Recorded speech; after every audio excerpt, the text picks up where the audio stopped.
창세기 50장 15절부터 21절 한 절씩 교독하겠습니다. 요셉의 형제들이 그들의 아버지가 죽었음을 보고 말하되 요셉이 혹시 우리를 미워하여 우리가 그에게 행한 모든 악을 다 갚지나 아니할까 하고 요셉에게 말을 전하여 이르되 당신의 아버지가 돌아가시기 전에 명령하여 이르시기를 너희는 이같이 요셉에게 이르라 내 형들이 네게 악을 행하였을지라도 이제 바라건대 그들의 허물과 죄를 용서하라 하셨나니 당신 아버지의 하나님의 종들인 우리 죄를 이제 용서하소서 하매 요셉이 그들이 그에게 하는 말을 들을 때에 울었더라. 그의 형들이 또 친히 와서 요셉의 앞에 엎드려 이르되 우리는 당신의 종들이니이다.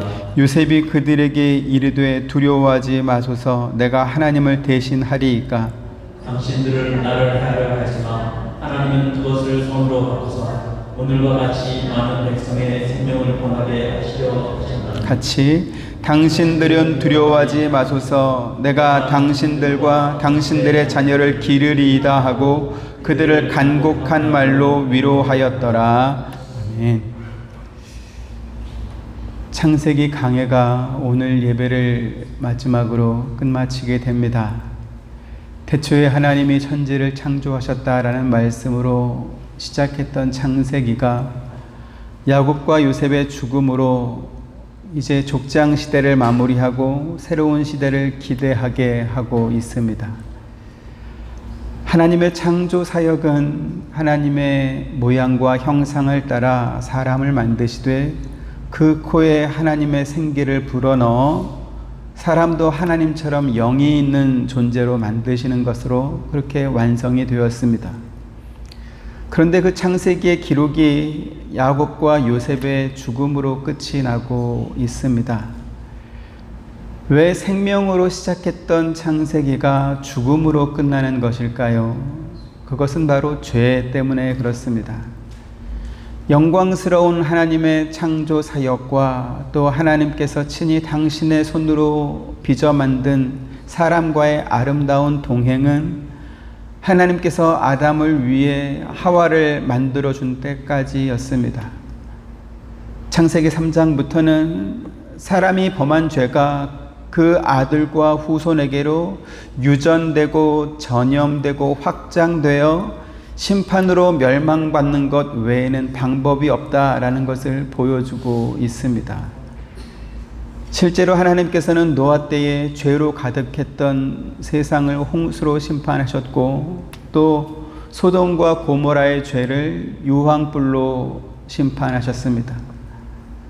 하지만 창세기는 사람이 죄를 범하면 하나님께서 가차없이 심판하신다 이러한 내용이 아닙니다.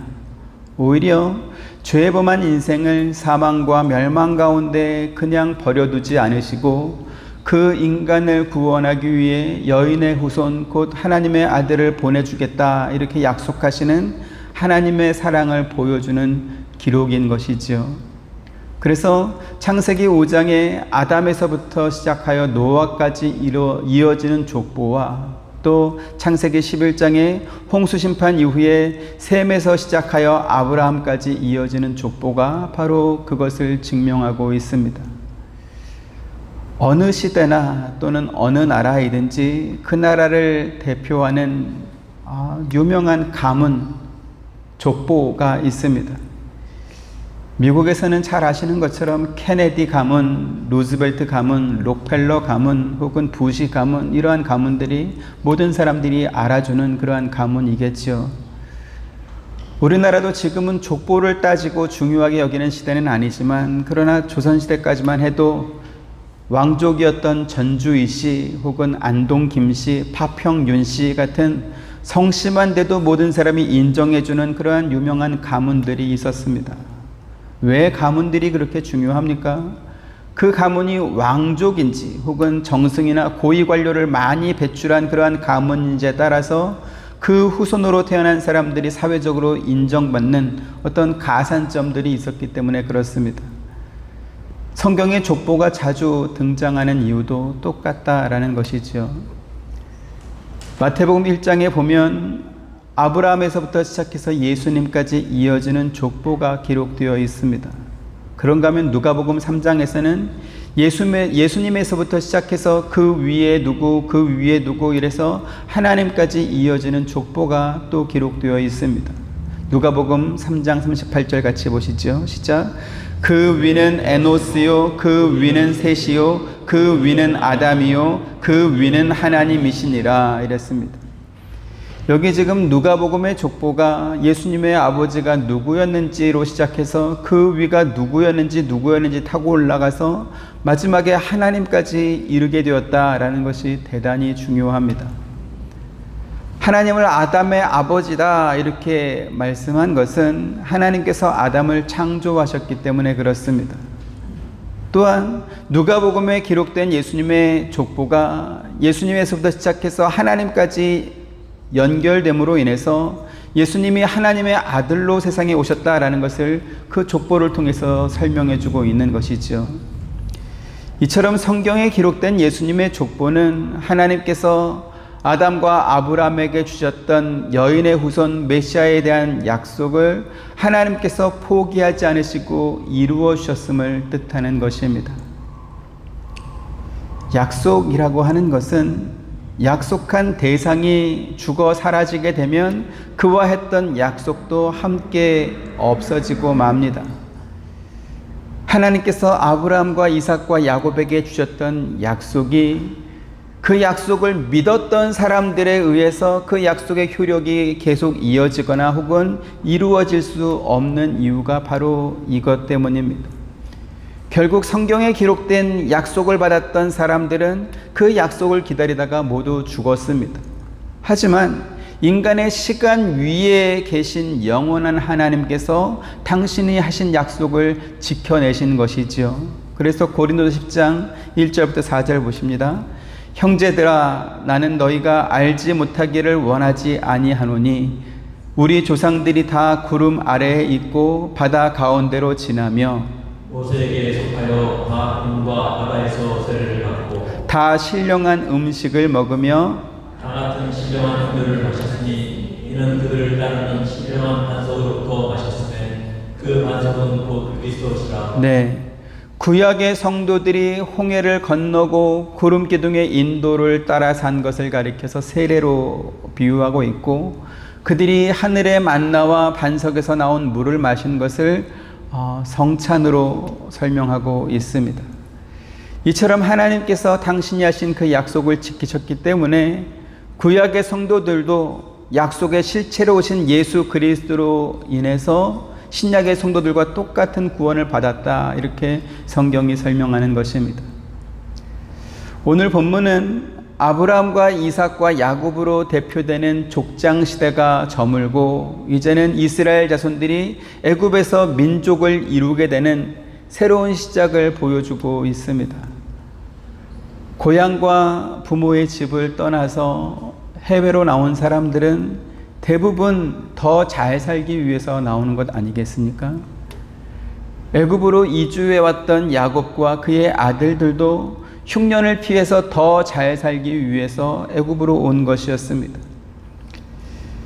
요셉이 자기 형제들에게 거주하라 라고 했던 곳은 고센 땅이었습니다. 그리고 모세가 이스라엘 백성들을 이끌고 출애굽할 때는 그때로부터 430년이 지난 이후였습니다.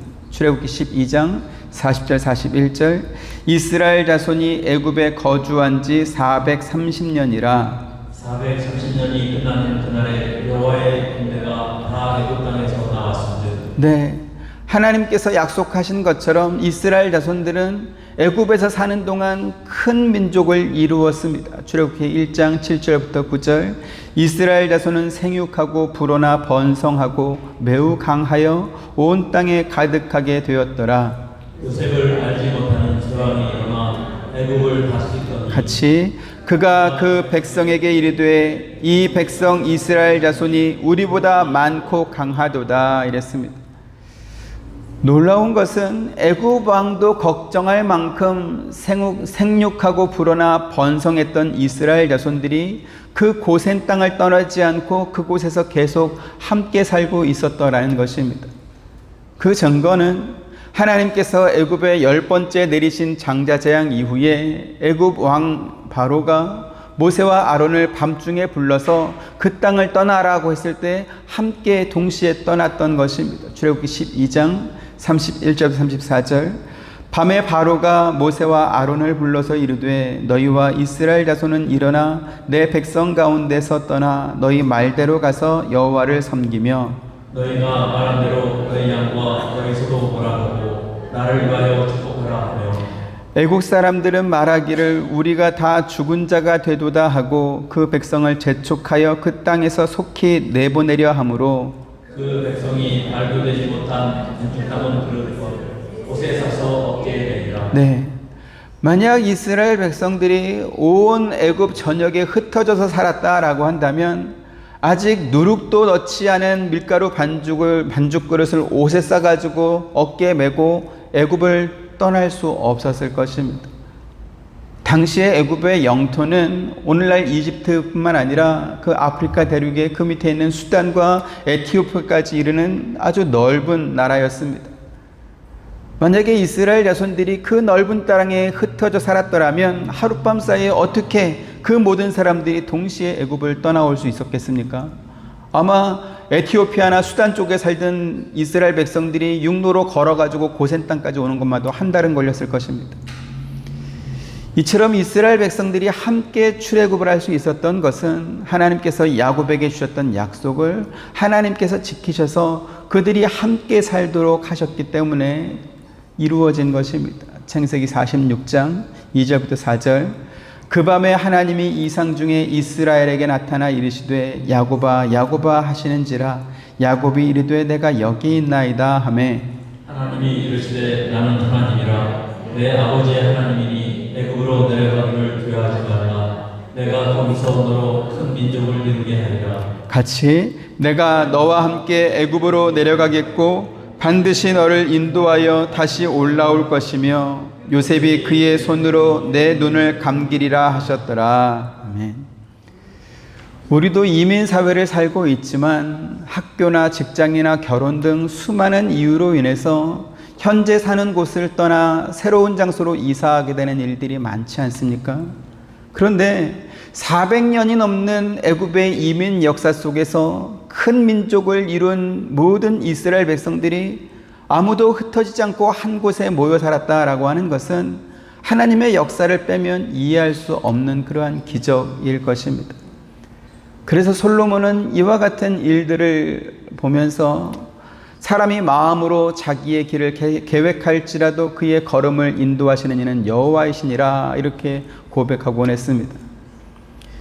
요셉 때 애굽으로 이주해 온 야곱의 가족들이 430년 애굽 생활을 하면서 큰 민족을 이룬 후에 동시에 그 땅을 떠날 수 있도록 하나님께서 그들의 걸음을 인도하셨던 것입니다. 지금 이 말씀은 오늘을 살아가고 있는 저와 여러분들에게 큰 위로와 또 자신감을 불어넣어 줍니다. 우리도 내일을 예측할 수 없는 불안한 오늘을 살아가고 있지 않습니까? 우리가 뭔가 새로운 결단을 해야 할 때 여기에 하나님의 뜻이 있는지 저기에 하나님의 뜻이 있는지 나도 잘 모르지만 그 어느 누구도 나에게 가르쳐 주지 않을 때 우리는 어떻게 판단하고 어떻게 결단할 수 있을까요? 우리의 걸음을 인도하시는 하나님께서 우리를 붙잡고 계신다라는 사실을 여러분 믿으시길 바랍니다. 언제나 우리의 관심은 오늘을 잘 살아내는 것, 버텨내는 것입니다. 현재 어려움과 고통을 면하고 또 힘들지 않은 내일을 살고 싶은 그러한 바람, 소망이 우리 가운데 있는 것이죠. 아브라함이 그러한 마음으로 그랄 땅으로 내려갔었고 이삭도 똑같은 마음으로 블레셋의 그랄 땅으로 내려갔습니다. 하지만 두 사람 모두 그곳에 아비멜렉 왕에게 자기의 아내를 빼앗길 뻔했습니다. 물론 하나님께서 아비멜렉 왕을 야단쳐서 그들의 아내를 돌려주긴 했지만 그렇습니다. 70년의 시차를 두고 아브라함과 이삭이 똑같이 그랄 땅에 아비멜렉 왕에게 자기의 아내를 빼앗길 뻔했다라는 것은 성경을 다시 읽어봐도 참 이해하기 어려운 그러한 모습이기도 합니다. 전거지감이라고 하는 사자성어가 있습니다. 앞에 지나간 수레를 거울로 삼는다라는 뜻입니다. 그래서 과거의 실패를 교훈으로 삼아 똑같은 실패를 다시 하지 않도록 대비하는 것을 가리켜서 전거지감이라고 말을 합니다. 모든 사람이 이와 같은 지혜가 있다면 얼마나 좋겠습니까? 하지만 욕심이 눈을 가리고 고집이 귀를 막으면 불을 보는 것처럼 뻔한 실수나 혹은 계속 반복되는 잘못도 피하지 못하는 것이 우리 사람이고 인생인 것입니다. 우리가 성경에서 확인하는 것처럼 이스라엘 왕들의 역사를 기록한 열왕기서나 역대기에 나오는 왕들은 선대 왕들이 실패하고 멸망했던 길을 똑같이 따라가고 있습니다. 심지어 그 왕들 가운데는 하나님께서 왕이 될 자격이 없는 그 사람을 왕으로 세워주시면서 네가 나의 말을 따라 순종하면 너의 집안을 다윗 왕조처럼 만들어주겠다라는 그러한 약속을 직접 듣고도 왕이 된 뒤에는 마치 하나님으로부터 아무것도 듣지 못한 혹은 아무것도 받지 못한 사람처럼 굴다가 망하기도 합니다. 열왕기상 11장 37, 38절 봅니다. 내가 너를 취하리니 너는 내 마음에 원하는 대로 다스려 이스라엘 위에 왕이 되되 내가 만일 내가 명령한 모든 일에 순종하고 내 길로 행하며 내 눈에 합당한 일을 하며 내 종 다윗이 행함같이 내 율례와 명령을 지키면 내가 너와 함께 있어 내가 다윗을 위하여 세운 것 같이 너를 위하여 견고한 집을 세우고 이스라엘을 내게 주리라. 네, 지금 이 말씀은 솔로몬이 하나님을 떠나 다른 신을 섬기고 하나님의 말씀에 순종하지 않자 그의 나라를 빼앗아 그의 신하에게 주겠다 이렇게 말씀하신 후에 여로보암을 찾아와서 하신 말씀입니다. 하나님께서는 여로보암에게 왜 하나님께서 이스라엘 나라를 둘로 나누는지, 그것도 반씩 6개 이렇게 나누는 게 아니라 하나는 10개로 하나는 2개로 이렇게 나눈 뒤에 더 많은 지파와 더 많은 땅을 여로보암에게 주겠다라고 말하면서 그를 하나님께서 왕으로 세우시는 이유를 알려주셨습니다. 그것은 솔로몬이 다윗처럼 하나님을 섬기지 않고 우상을 섬겼기 때문에 내가 그에게 벌을 주어 그렇게 하는 것이다 라고 하면서 여로보암, 네가 만약에 다윗처럼 그렇게 하나님 말씀에 순종하면 내가 너에게 다윗의 복을 주겠다 이렇게 약속하기도 했습니다. 하지만 여로보암은 그와 같은 약속을 하나님으로부터 받고도 하나님의 말씀을 마음에 두지 않았습니다. 오히려 베델과 단의 신상을 만들고 우상을 만든 뒤에 그것들을 섬기게 했던 것이죠. 그로 인해서 이 여로보암은 모든 이스라엘의 왕들이 우상을 섬기고 하나님 앞에 죄를 범하며 심판받게 될 때 그러한 일에 조상처럼 언급되는 그러한 사람이 되고 마는 것입니다. 열왕기상 14장 10절 같이 봅니다.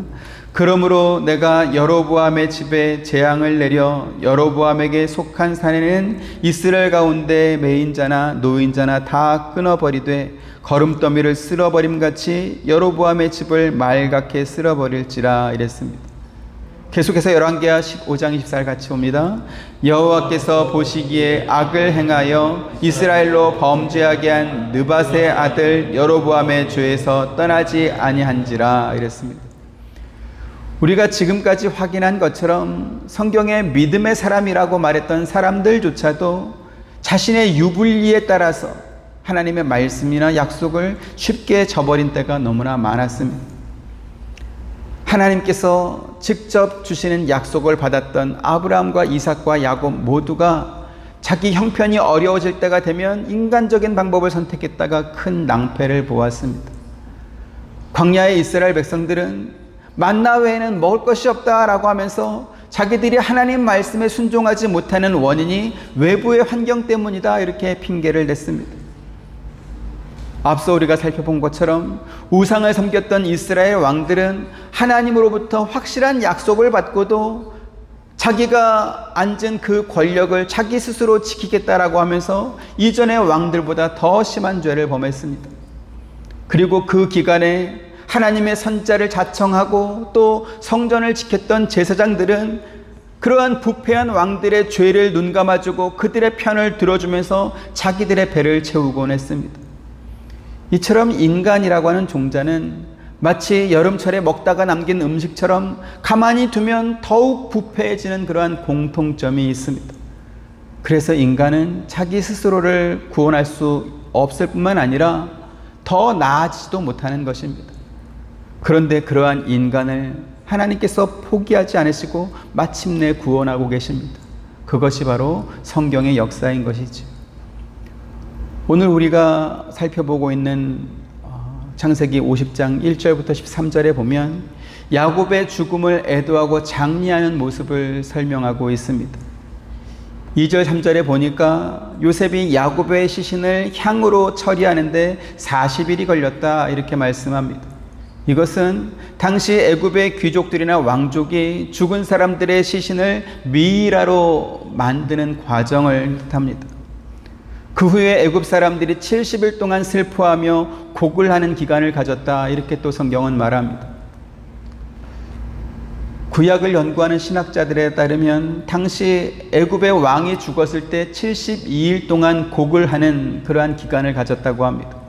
그런데 애굽의 온 나라가 요셉의 아버지 야곱을 위해서 70일 동안 곡을 했다라고 하는 것은 당시에 요셉의 영향력이 애굽에서 얼마나 대단했는지를 알 수 있는 그러한 모습입니다. 요셉은 야곱의 유언대로 야곱의 그 시신을 아브라함의 묘실에 있는 가나안 땅 헤브론에 매장하길 원했고, 그리고 바로의 모든 신하들과 왕궁의 원로들과 또 애굽의 병거와 기병이 그 장례 행렬을 따랐다 이렇게 7절부터 9절에 말씀하고 있습니다. 가나안에 살던 민족들은 이 야곱의 장례 행렬에 애굽 왕 바로의 모든 신하들과 또 원로들이 병거와 기병까지 동원해서 따라온 것을 보면서 대단히 놀랐습니다. 그리고 그곳에서 7일 동안 또 머물면서 애곡하는 모습을 보면서 그 땅의 이름을 애굽 사람의 큰 애통이라는 뜻의 아멜 미스라임 이렇게 불렀다 이렇게 성경이 말합니다. 지금 애굽의 국장으로 치러지고 있는 야곱의 장례는 이스라엘 백성들을 구원하시는 하나님의 구원 역사를 미리 보여주는 것입니다. 야곱의 장례 행렬은 이제 앞으로 430년 이후에 이루어질 출애굽의 경로와 비슷한 경로를 따라서 이동했기 때문에 그런 것이죠. 주보에 지금 넣어드린 이 지도에 보시면 여기 지금 고센 이렇게 돼 있죠. 애굽의 고센에서 헤브론까지 가는 길은 이 지중해 해안을 따라서 곧장 직선으로 가는 길입니다. 그쪽은 길도 좋고 더 빨리 갈 수 있는 길입니다. 그런데 요셉은 그 직선 길로 가지 않고 험한 광야길을 통과해서 요단강 건너편에 아닷의 타작마당이 있는 곳까지 돌아서 갔고, 그리고 요단강을 건너야 되는 그러한 불편함을 지금 감내하고 있습니다. 요셉이 헤브론까지 빨리 가는 길을 몰라서 그렇게 일부러 돌아간 것이 아닙니다. 또는 애굽의 병거와 기병들까지 동원한 이 장례 행렬을 지금 가나안에 살고 있는 여러 부족들이 경계해서, 그래서 혹시 그 장례 행렬이 자기들의 나라 땅을 통과하면 전쟁을 걸까봐 그래서 불가피한 충돌을 피하기 위해서 멀리 돌아간 것도 아닙니다. 당시의 애굽은 최강의 군사력을 가진, 오늘날로 따지면 미국 같은 그러한 나라인데, 겨우 부족 국가에 불과한 그러한 가나안 부족들이 무슨 용기로 애굽의 이 기병과 병거까지 동원했던 장례 행렬을 막고 전쟁을 일으키겠습니까? 그래서 그건 이유가 아닌 것이지요. 이것은 단순한 한 개인의 장례가 아니고 하나님의 약속대로 큰 민족을 이룬 이스라엘 백성들이 마침내 하나님께 약속받은 그 땅으로 돌아오게 될 것을 그 경로를 따라서 미리 보여주고 있는 것입니다. 세상의 원리는 존경받을 만한 사람이 존경받고 이룬 업적이 큰 사람들이 추앙해 줍니다. 그래서 우리나라의 세종대왕이나 이순신 장군이 그와 같은 이유로 지금까지도 많은 사람들로부터 존경받고 있지 않습니까? 그러면 야곱은 어떻습니까? 야곱이 그의 인생 가운데 어느 한 부분이라도 참 존경받을 만하다, 참 추앙받을 만하다, 그러한 업적이나 어떠한 그런 것들이 있습니까? 아무것도 없습니다. 그런데 하나님께서는 그러한 야곱을 귀하게 여겨서 하나님께서 그에게 주신 약속을 지키셨음을 그의 장래의 행렬을 통해서 애굽 온 나라 백성과 가나안 부족들과 모든 민족들이 다 보고 알게 하신 것이지. 로마서 8장 29절 30절 봅니다. 하나님이 미리 아신 자들을 또한 그 아들의 형상을 본받게 하기 위하여 미리 정하셨으니 이는 그로 많은 형제 중에서 맏아들이 되게 하려 하심이니라. 또 미리 정하신 그를 또한 부르시고 부르신 그를 또한 의롭다 하시고 의롭다 하신 그들을 또한 영화롭게 하셨느니라. 네, 의롭다 하신 그들을 또한 영화롭게 하셨느니라. 그들이 영화로움을 받을 만한 업적이 있어서 영화롭게 된 것이 아니고 하나님께서 그들을 영화롭게 하신 것이었습니다. 하나님께서는 아무런 업적도 없고 따르고 싶을 만큼 어떤 인품이나 믿음도 없고 심지어 자기 아들들에게조차도 존경받지 못했던 그 야곱을 영화롭게 하셨습니다. 하나님께서 아브라함과 이삭과 야곱을 통해서 당신의 백성을 구원하시겠다는 뜻을 미리 정하셨고 그 뜻을 하나님께서 이루어 가심을 야곱의 장례를 통해서 보여주고 있는 것입니다. 그리고 이와 같은 야곱의 장래 모습이 오늘날 저와 여러분에게 주는 위로가 있습니다. 무엇입니까? 사실 우리도 야곱과 별로 다를 것 없는 사람들입니다. 이기적이고 나에게 이익이 되거나 혹은 나를 보호하는 데 필요하다고 한다면 야곱처럼 거짓말도 서슴지 않고 또 어떠한 상황이 되면 나도 어쩔 수 없었다, 불가피했다 이러한 핑계를 대면서 얼마든지 자기만을 위해 사는 그러한 사람들 아니겠습니까? 요셉의 형들처럼 시기와 질투심이 많고 미운 사람을 골탕 먹이기 위해서 자기 편을 모아서 이렇게 소문을 막 퍼뜨리거나 모략과 술수를 행하는 그러한 일들도 그렇게 하는 우리들입니다. 더 큰 문제는 뭐냐면 인간 본성에서 나오는 이러한 악한 모습들은 누군가로부터 배우지 않고 또 가르쳐주지 않아도 쉽게 오염되고 전염되고 확산된다라는 것입니다. 야곱이 아버지와 형을 속였던 그러한 방법을 자기 아들들에게 가르쳐 줬겠습니까? 아들들을 다 불러놓고 얘들아 내가 이렇게 어렸을 때 너희들만 했을 때 내가 아버지 이렇게 속였고 형이 이렇게 속여가지고 삼촌도 속여가지고 내가 이렇게 부자가 됐다 이러면서 가르쳐주면서 너희도 배워라 이랬겠습니까? 그런데 야곱의 아들들은 누구에게도 배운 적 없는 그러한 거짓말과 속임수를 똑같이 따라했습니다. 그래서 야곱이 자기 아버지와 형을 속인 것과 똑같은 방법으로 야곱이 심부름 보낸 그 요셉이 길에서 들짐승을 만나서 죽은 것 같다라고 하면서 피 묻은 옷을 아버지한테 갖다 주고 22년 동안이나 요셉이 죽은 것처럼 야곱을 속였습니다. 이와 같은 죄의 유전성과 전염성 그리고 확장성과 파괴력은 대를 이어가면 갈수록 더욱 커지고 있음을 성경뿐만 아니라 오늘 우리가 사는 세상에서도 너무 흔히 목격하고 있습니다. 문명이 발전하기 이전의 세상에서는 길에서 곰이나 호랑이나 멧돼지나 늑대 같은 이러한 야생동물을 만나는 게 가장 무서웠습니다. 그럼 지금은 뭐가 제일 무서울 것 같습니까? 지금은 사람이 제일 무섭습니다. 그 중에 제일 무서운 사람이 있습니다. 조폭 이런 게 아니고요. 죄를 범하고도 처벌받지 않는 만 14세 미만의 그 촉법 소년들, 어린 청소년들, 이 아이들이 제일 무섭습니다. 이 아이들은 자기들이 죄를 범해도 형사적인 처벌을 받지 않는다는 사실을 너무나 잘 알기 때문에 죄의식도 없이 죄를 범하더라는 것이죠. 그러면 이 아이들은 누구로부터 그와 같은 것을 배웠을까요? 누가 그 아이들에게 그러한 것을 가르쳐 주었을까요? 여러분, 죄는요, 특별히 가르치거나 배우지 않아도 인간 내면에는 원죄로 인해서 스스로 터득합니다. 그래서 시편 51편 5절에 다윗이 이렇게 말합니다. 같이 봅니다. 시작. 내가 죄악 중에서 출생하였으며 어머니가 죄 중에서 나를 잉태하였나이다. 네, 나는 죄악 가운데 출생했다. 왜? 내 어머니가 죄악 중에서 나를 잉태했기 때문이다. 이렇게 말하는 것이죠. 창세기 8장 21절 같이 봅니다. 여호와께서 그 향기를 받으시고 그 중심에 이르시되 내가 다시는 사람으로 말미암아 땅을 저주하지 아니하리니 이는 사람의 마음이 계획하는 바가 어려서부터 악함이라. 내가 전에 행한 것 같이 모든 생물을 다시 멸하지 아니하리니 이랬습니다. 홍수 심판 이후에 하나님께서는 사람이 마음으로부터 생각하는 바가 어려서부터 악하다 이렇게 말씀하시면서 그 악함은 무한궤도처럼 계속 순환되고 반복될 것을 말씀하셨습니다.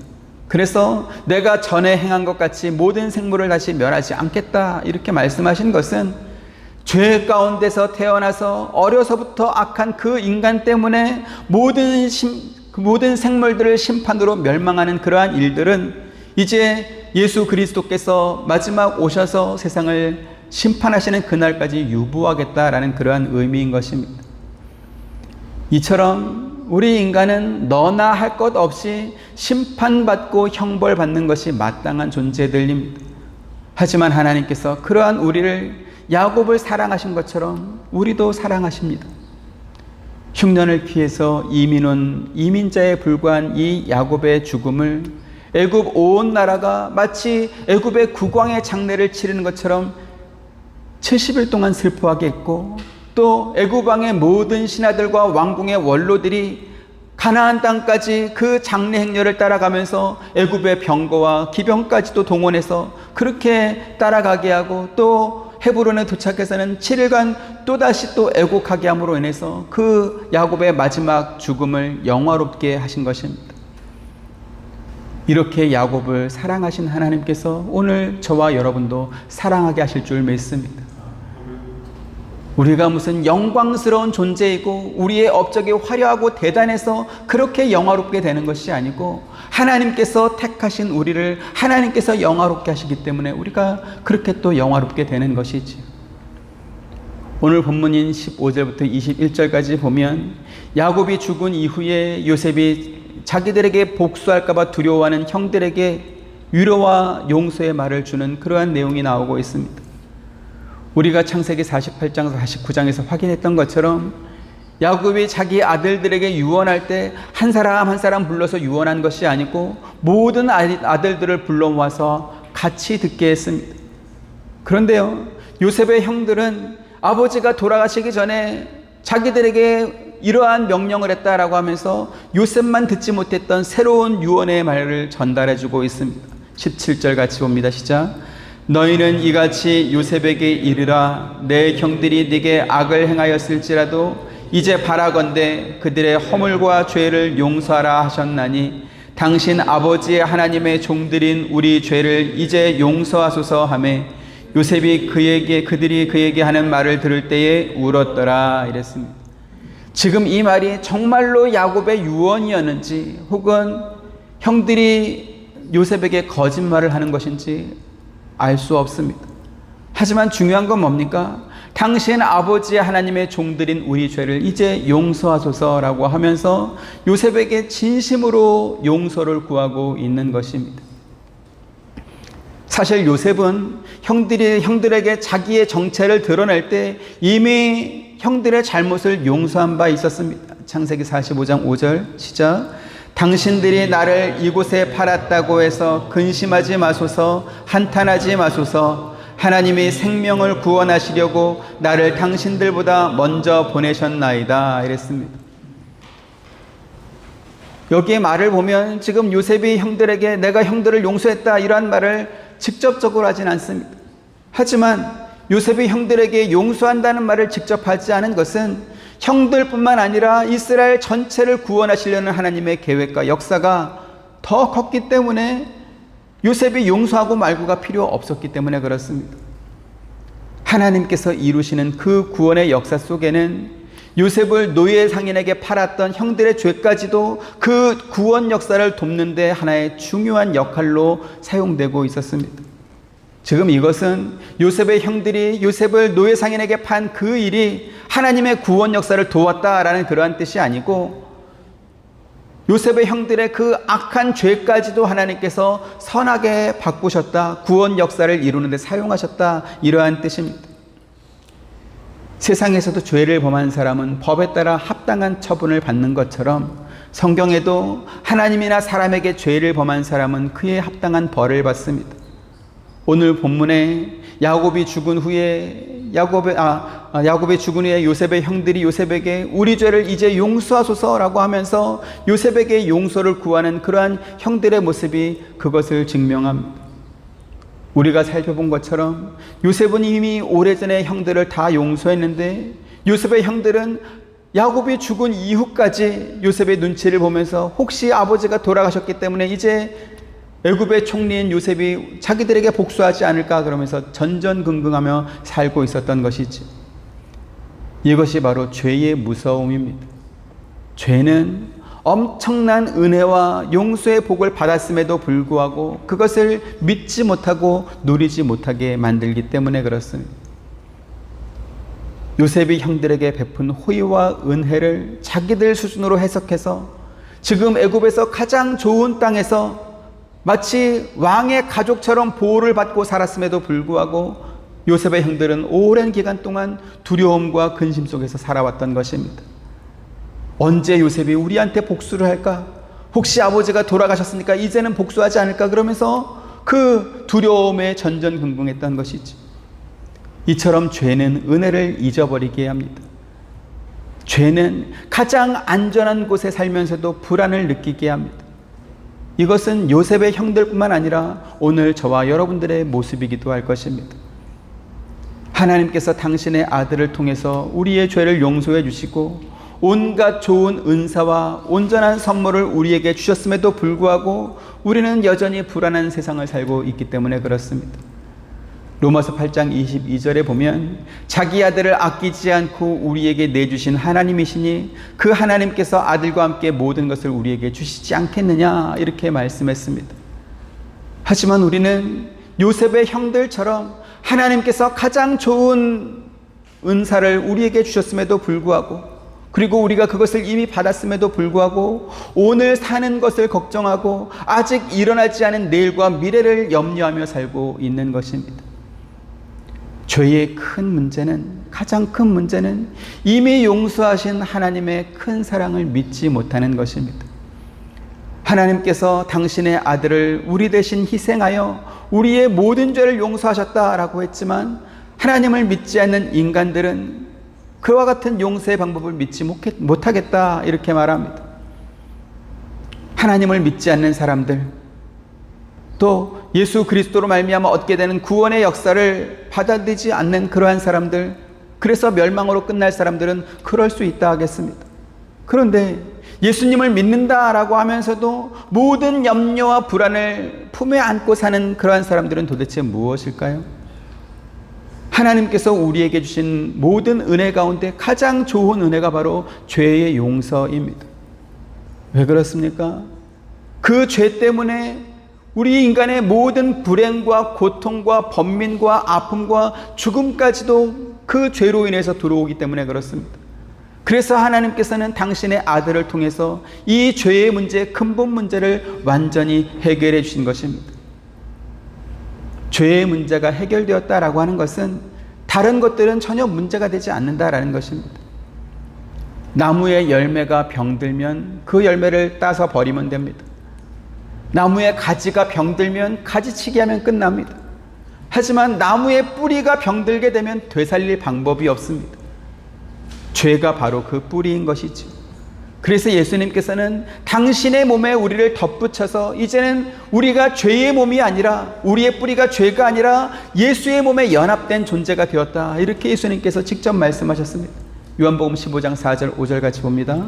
내 안에 거하라 나도 너희 안에 거하리라. 가지가 포도나무에 붙어있지 아니하면 스스로 열매를 맺을 수 없음 같이 너희도 내 안에 있지 아니하면 그러하리라. 나는 포도나무요 너희는 가지라. 그가 내 안에 내가 그 안에 거하면 사람이 열매를 많이 맺나니 나를 떠나서는 너희가 아무것도 할 수 없습니다. 아멘. 열매는 가지에서 열리지만 그러나 가지가 열매를 내는 것이 아니고 뿌리가 열매를 내는 것입니다. 하지만 그 열매는 처음부터 크고 탐스럽고 아름답고 잘 익은 열매로 맺는 것이 아니고 작고 보잘것없는 상태로 열려서 시간이 지나면서 크고 맛있게 성장하고 자라게 되는 것입니다. 우리의 현재 상태가 영화롭게 되는 완성의 상태가 아니고 그 완성의 상태로 지금 가고 있는, 진행되고 있는 중입니다. 그러니까 지금 열매를 보면서 나는 열매가 요만해, 나는 아직 열매가 요만해, 내 거는 맛이 없어, 아직 떫어, 이렇게 말할 것이 아니라는 것이죠. 우리가 그 나무에 잘 붙어 있으면 시간이 지나면 자연스럽게, 왜? 나무가 워낙 좋은 나무이기 때문에, 의심할 바 없는 그러한 예수 나무이기 때문에 반드시 좋은 열매가 될 것입니다. 요한복음 15장 8절 9절 너희가 열매를 많이 맺으면 내 아버지께서 영광을 받으실 것이요 너희는 내 제자가 되리라. 아버지께서 나를 사랑하신 것 같이 나도 너희를 사랑하였으니 나의 사랑 안에 거하라. 네, 우리가 어떻게 열매를 많이 맺을 수 있다고 말씀합니까? 나의 사랑 안에 거하라. 주의 사랑 안에 거하면 많은 열매를 맺을 수 있답니다. 그러면 주의 사랑 안에 거하는 것은 무엇일까요? 사랑이라고 하는 것은 말 몇 마디로 설명할 수 있거나 혹은 말 몇 마디에 이해될 수 있는 그러한 개념이 아닙니다. 사랑은 관계 속에서 이루어지는 것이고 그 관계 가운데서 가슴과 가슴으로 느끼는 감정입니다. 또 오랜 세월을 함께하면서 얻게 되는 신뢰와 믿음의 결정체가 바로 사랑입니다. 그래서 하나님께서는 이 사랑을 가르쳐 주기 위해서 이스라엘 백성들을 광야로 이끄셔서 40년 동안 하나님께서 그들에게 베푸시는 사랑을 경험하게 하셨습니다. 그래서 이제 다음 주부터는 출애굽기 강해를 통해서 하나님께서 이스라엘 백성과 오늘날 저와 여러분들을 어떻게 사랑하셨는가, 그 하나님이 베푸신 사랑을 배워볼 것입니다. 마지막으로 19절부터 21절 봅니다. 요셉이 그들에게 이르되 두려워하지 마소서, 내가 하나님을 대신하리이까.